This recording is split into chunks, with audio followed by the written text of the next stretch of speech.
was only a matter of time before the new order would produce a Donald Trump, a candidate who channels the populist emotion the founders feared. The founders were sons of the Enlightenment, adherents of the belief that reason would solve humanity's problems. The checks they placed on popular participation were designed to favor reason over emotion. As those checks fell away, emotion took hold. Trump's platform is a hodgepodge that defies reason, but his performance is a tour de force in evoking emotion. Possibly, Trump will fail to amass a majority of delegates in the primaries. The complex rules that govern the awarding of delegates might trip him up. More likely, the four-way split of the primary vote will hold him under the 1,237 needed to win outright.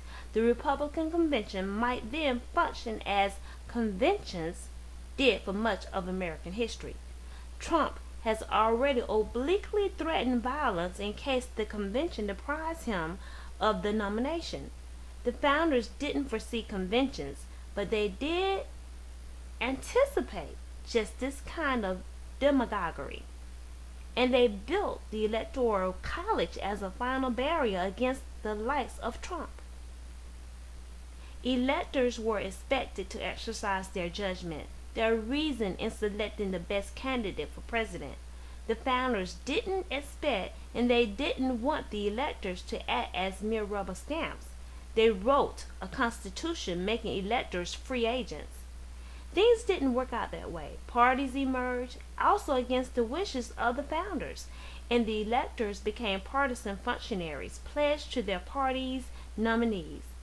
Rarely have electors strayed from their party line.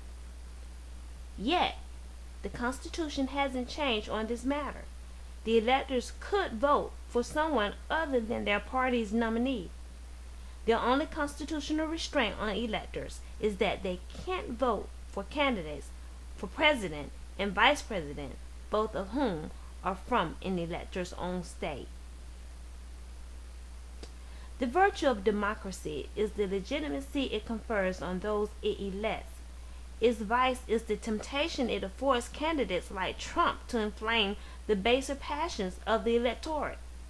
The founders understood the need for the system to step back and take a deep breath before conferring great power on mere mortals. The return of the Electoral College to its founding design is unlikely, but the next best thing might be the revival of conventions as places where the will of the people is filtered through the judgment of those who make a study and a practice of governance. This might happen as soon as July in Cleveland, and it might save the Republican Party and the country from a demagogue such as Trump. If it doesn't, there is always next time, assuming there is a next time. As the founders could have told us, you can never be sure.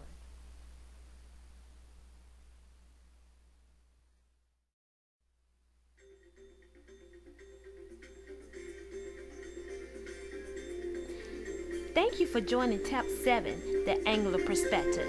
We never stop.